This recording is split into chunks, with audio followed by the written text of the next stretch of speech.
ഇരിങ്ങാലക്കുട കാട്ടൂരിൽ ഭാര്യയെ വെട്ടിപ്പരിക്കേൽപ്പിച്ച ഭർത്താവ് ആത്മഹത്യയ്ക്ക് ശ്രമിച്ചു.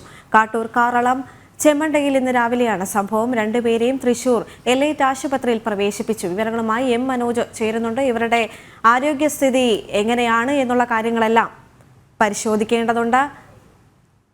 ഇരിങ്ങാലക്കുട കാട്ടൂരിലാണ് സംഭവം ഉണ്ടായിരിക്കുന്നത്. ഭാര്യയെ വെട്ടിപ്പരിക്കേൽപ്പിച്ച ഭർത്താവ് ആത്മഹത്യയ്ക്കാണ് ശ്രമിച്ചിരിക്കുന്നത്. കാട്ടൂർ കാറളം ചെമ്മണ്ടയിൽ ഇന്ന് രാവിലെയാണ് സംഭവം ഉണ്ടായിരിക്കുന്നത്. രണ്ടുപേരെയും തൃശൂർ എലൈറ്റ് ആശുപത്രിയിലാണ് പ്രവേശിപ്പിച്ചിരിക്കുന്നത്.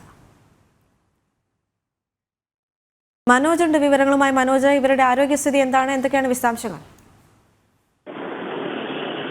കാട്ടൂർ കാറളം ചെമ്മണ്ടയിലാണ് ഈ ഒരു സംഭവം നടന്നിരിക്കുന്നത്. രണ്ടുപേരും ഇപ്പോൾ തൃശ്ശൂരിലെ സ്വകാര്യ ആശുപത്രിയിൽ ചികിത്സയിലാണ്. ഈ ചെമ്മണ്ട SNDPക്ക് സമീപം താമസിക്കുന്ന ഈ കുറുമ്പാടൻ വീട്ടിൽ ഷാബു ആണ് ഭാര്യ ദീപ്തിയെ വെട്ടി പരിക്കേൽപ്പിച്ച ശേഷം വിഷം കഴിച്ചും അതുപോലെ തന്നെ കൈ ഞരമ്പ് മുറിച്ചും ആത്മഹത്യക്ക് ശ്രമിച്ചിട്ടുള്ളത്. ദീപ്തിക്ക് തലയ്ക്കും കൈക്കുമാണ് വെട്ടേറ്റിട്ടുള്ളത്.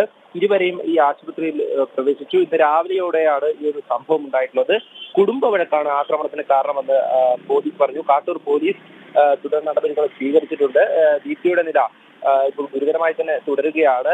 നേരത്തെ സൂചിപ്പിച്ചതുപോലെ തന്നെ ഈ തലയ്ക്കും കൈക്കുമാണ് വെട്ടേറ്റിരിക്കുന്നത്. ഈ കുടുംബ വഴക്കിനെ തുടർന്നുണ്ടായിട്ടുള്ള ഒരു തർക്കമാണ് ഇത്തരത്തിലൊരു കൊലപാതക ശ്രമത്തിലേക്ക് കാര്യങ്ങൾ പോയത്.